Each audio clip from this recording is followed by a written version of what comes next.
മകേഷ് നാരായണൻ സംവിധാനം ചെയ്ത് മോഹൻലാലും മമ്മൂട്ടിയും 18 കൊല്ലത്തിന് ശേഷം ഒന്നിച്ച സിനിമയാണ് പേട്രിയറ്റ്. ചിത്രം ആദ്യ ദിവസം ഭയങ്കര ഹൈപ്പിലൊക്കെയായിരുന്നു വന്നത്. കാരണം ലാലേട്ടനും മമ്മൂട്ടിയും ഒന്നിച്ച് അഭിനയിക്കുന്നു. പ്രത്യേകിച്ച് മോഹൻലാലിൻ്റെ ഈ കൊല്ലത്തെ ആദ്യത്തെ ചിത്രം എന്ന പേര് തന്നെയാണ് വന്നത്. റിലീഫിന് മുമ്പ് തന്നെ ഇവർ രണ്ടുപേരും തുല്യ പ്രാധാന്യത്തോടെ അഭിനയിക്കുന്നു.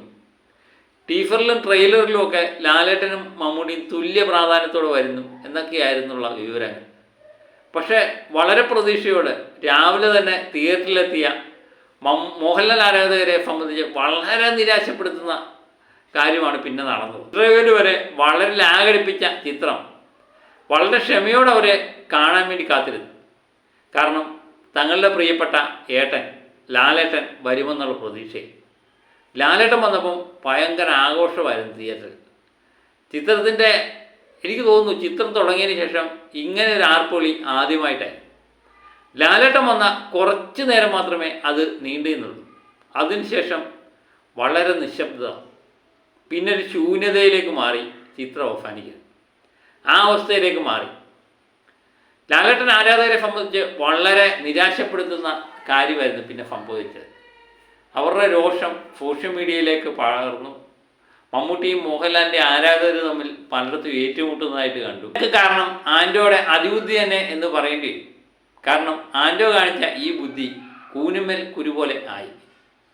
മോഹൻലാലും മമ്മൂട്ടിയും തുല്യ പ്രാധാന്യത്തിൽ വരുന്നു എന്ന് കേട്ട് കഴിഞ്ഞപ്പോൾ മോഹൻലാലിൻ്റെയും മമ്മൂട്ടിയുടെ ആരാധകർ വളരെയധികം സന്തോഷത്തിൽ. പ്രത്യേകിച്ച് മോഹൻലാലിനെ സംബന്ധിച്ച് ഏറ്റവും വലിയ ബോക്സ് ഓഫീസ് കിങ് ഏതാണ് കേരളത്തിലെ എന്ന് ചോദിച്ചു കഴിഞ്ഞാൽ അത് മോഹൻലാൽ എന്ന് തന്നെ പറയേണ്ടി വരും. ആ മോഹൻലാൽ ഏത് ചിത്രത്തിൽ അഭിനയിച്ചാലും അതൊരു ഭയങ്കര ആഘോഷമായി മാറ്റും മോഹൻലാലിൻ്റെ ആരാധകർ.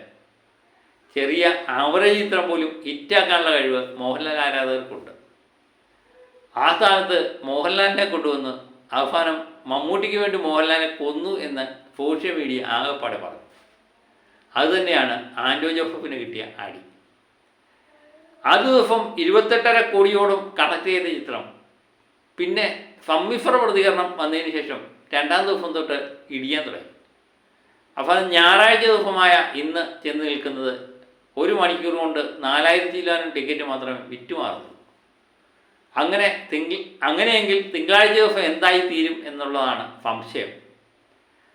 140 കോടിയോളം ഈ ചിത്രത്തിൻ്റെ ബഡ്ജറ്റ് ഉണ്ടെന്ന് പറയുന്നു. കാരണം വളരെ മികച്ച താരങ്ങൾ തന്നെയാണ് അഭിനയിച്ചത്. മോഹൻലാൽ, മമ്മൂട്ടി, കോഞ്ചാക്ക ബോബൻ, ഫഹദ് ഫാസിൽ, നയൻതാര ഇവരൊക്കെ അഭിനയിച്ചിട്ടുണ്ട്. പക്ഷേ ഇവരെല്ലാം വേണ്ട വിധം പ്രയോജനപ്പെടുത്താൻ മകേഷ് നാരായണന് കഴിഞ്ഞിട്ടുണ്ടോ എന്നുള്ള സംശയമാണ്. കഥയിലെ കെട്ടുറപ്പില്ലായ്മ ഇതൊരു വലിയൊരു വിഷയമാണ്. സാമാന്യം ഭേദപ്പെട്ട ഒരു കഥയായിരുന്നു. ഇപ്പോഴത്തെ സമകാലിക സംഭവങ്ങളെല്ലാം കോർത്തിണക്കിയ ഒരു ചിത്രം. കാരണം പ്രേക്ഷകരിലേക്ക് എത്തേണ്ട ഒരു മെസ്സേജും ഉണ്ടായിരുന്നു. എനിക്ക് തോന്നുന്നു ഈ വൻ താരങ്ങളെയൊന്നും അവതരിപ്പിക്കാതെ സാധാരണ താരങ്ങളെയൊക്കെ അവതരിപ്പിച്ച് ഈ ചിത്രം കൊണ്ടുവന്നിരുന്നെങ്കിൽ അല്പം കൂടെ ജനങ്ങളിലേക്ക് എത്തുകയും അതൊരു ഹിറ്റായി മാറുകയും ചെയ്തേനെ. അവസാനം കാശ് വരാൻ വേണ്ടി ശ്രമിച്ചു. ഒട്ടും കിട്ടാത്ത അവസ്ഥയിലേക്ക് ആൻറ്റോ ചെന്നെത്തിയിരിക്കുന്ന പടുകുഴിയെ പറ്റിയാണ് എനിക്ക് തോന്നുന്നത്. മകേഷ് നാരായണനും ആവശ്യത്തിന് തെരുവിളി കേൾക്കുന്നുണ്ട്. പിന്നെ കൂട്ടത്തിൽ ആൻറ്റോ ജോസഫിനും മമ്മൂട്ടിയും ചിലർ വെറുതെ വിടുന്നില്ല. അവരെയൊന്നും കുറ്റം പറയേണ്ട കാര്യമില്ല. മോഹൻലാലിനെ കണ്ട് ഈ തിരക്കഥ കാണിക്കുകയും മോഹൻലാലിനെ തിരക്കഥ വായിച്ച് ഇഷ്ടപ്പെടുകയൊക്കെ ചെയ്തതിന് ശേഷമാണല്ലോ പടത്തിനകത്ത് അഭിനയിച്ചത്. എല്ലാവരും കൂടെ പിടിച്ചുകൊണ്ട് വന്ന് മോഹൻലാലിനെ കൊണ്ട് അഭിനയിപ്പിച്ചാലല്ലോ. പക്ഷേ മോഹൻലാലിനെ ഡേറ്റ് കൊടുക്കുമ്പോൾ അത് കൃത്യമായിട്ട് അത് പ്രേക്ഷകർക്ക് ഇഷ്ടപ്പെടുന്ന രീതിയിൽ അവതരിപ്പിച്ചില്ലെങ്കിൽ പ്രേക്ഷകർ തിരിച്ചടി കൊടുക്കും എന്ന് നിർമ്മാതാവും സംവിധായകനും മനസ്സിലാക്കണമായിരുന്നു. അതവർക്ക് മനസ്സിലാക്കാൻ പറ്റില്ല. അതുതന്നെയാണ് ചിത്രത്തിൻ്റെ പരാജയത്തിന് കാരണം. വലിയ ഹൈപ്പ് കൊണ്ടുവന്നു, അവസാനം ഒന്നുമില്ല എന്നറിഞ്ഞപ്പം പ്രേക്ഷകർ പ്രതികരിച്ചു. അതുതന്നെയാണ് സംഭവിച്ചത്. വരും ദിവസങ്ങളിൽ ഈ ചിത്രം കുടുംബ പ്രേക്ഷകരെ ഏറ്റെടുത്ത് വൻ വിജയമാകട്ടെ എന്ന് നമുക്ക് ആത്മാർത്ഥമായിട്ട് ആഗ്രഹിക്കാം. അതല്ലേ നമുക്ക് ആഗ്രഹിക്കാൻ പറ്റത്തുള്ളൂ. ഇതൊക്കെ പറഞ്ഞാലും എനിക്ക് സാമാന്യം ഭേദപ്പെട്ട രീതിയിൽ തന്നെ ചിത്രം ഇഷ്ടപ്പെട്ടു കേട്ടോ. ഒരു മമ്മൂട്ടി ചിത്രം മാത്രമായിരുന്നുവെങ്കിൽ, ഇതിനകത്ത് മോഹൻലാലും കൂടി ഇല്ലായിരുന്നുവെങ്കിൽ ഉള്ള കളക്ഷൻ്റെ അവസ്ഥ വളരെ പരിതാപകരമായി. ഈ സിനിമയെ സംബന്ധിച്ച് ആദ്യ ദിവസം വമ്പൻ കളക്ഷൻ നേടുന്ന ചിത്രമായി മാറി. ആദ്യ ദിവസത്തെ 28 കോടി. മമ്മൂട്ടിയുടെ ഒരു ചിത്രത്തിന് പോലും ചിന്തിക്കാൻ പറ്റാത്ത കളക്ഷൻ. അതിന് ഒറ്റ കാരണമേ ഉള്ളൂ, അത് ആ എൽ ബ്രാൻഡ് തന്നെ.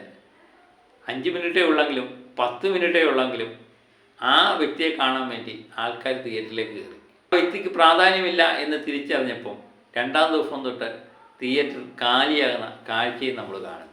ഇതുതന്നെയാണ് മോഹൻലാൽ എന്ന് പറയുന്ന ഓഫീസ് കിങ്ങിൻ്റെ പ്രത്യേകത. ഇത് മനസ്സിലാക്കാൻ നിർമ്മാതാവിനും സംവിധായകനും നേരത്തെ തന്നെ കഴിഞ്ഞിരുന്നെങ്കിൽ ഈ ഒരു പതനം ഈ ചിത്രത്തിന് ഉണ്ടാകില്ലായിരുന്നു. മറ്റൊരു വീഡിയോയുമായിട്ട് വീണ്ടും ഞാൻ എത്താം. അതുവരെ ഓക്കെ.